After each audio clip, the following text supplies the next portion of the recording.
Hi everyone, today we'll be taking a look at question number 48 on LeetCode called rotate image.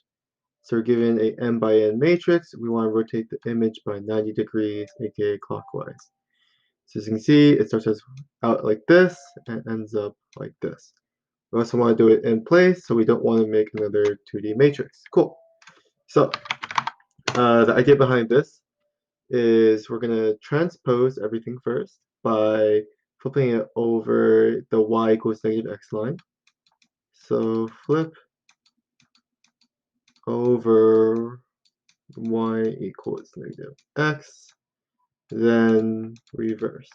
So let's see why this works with 1, 2, 3, 4, 5, 6, 7, 8, 9. By flipping it over, we have 1, 5, 9. This is kind of the line that we'll be using as y equals negative x, and every value will be flipped.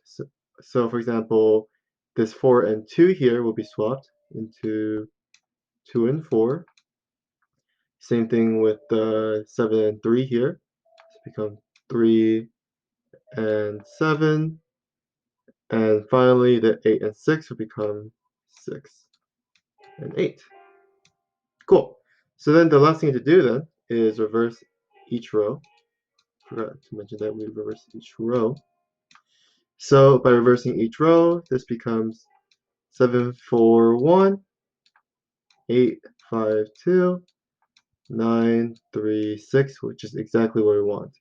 So once again, you would have performed these two operations for a rotation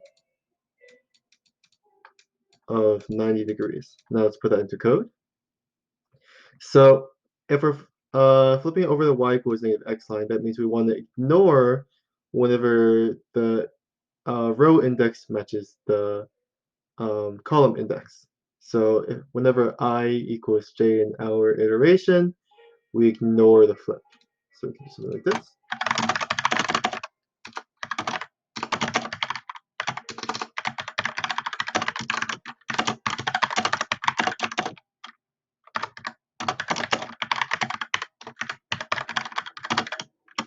Plus. So if I equals j, if the row and column indices match up, we break because we don't want to do the operation. But we swap every other element. So we can do everything swap here. So something like this. Oops. J I matrix I j. Oh no, sorry.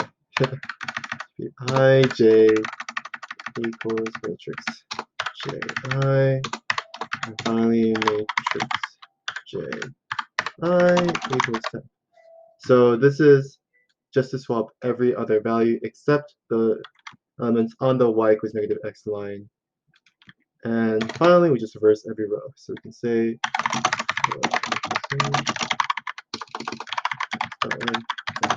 plus, reverse each row. So matrix I, dot reverse. Cool. Let's see if this works. Works just fine. Works just fine. Cool. Let's have our runtime. We're running through every single element inside the matrix here. So this would be O of n times n. And we're running through every row here, so this would just be another O of n action.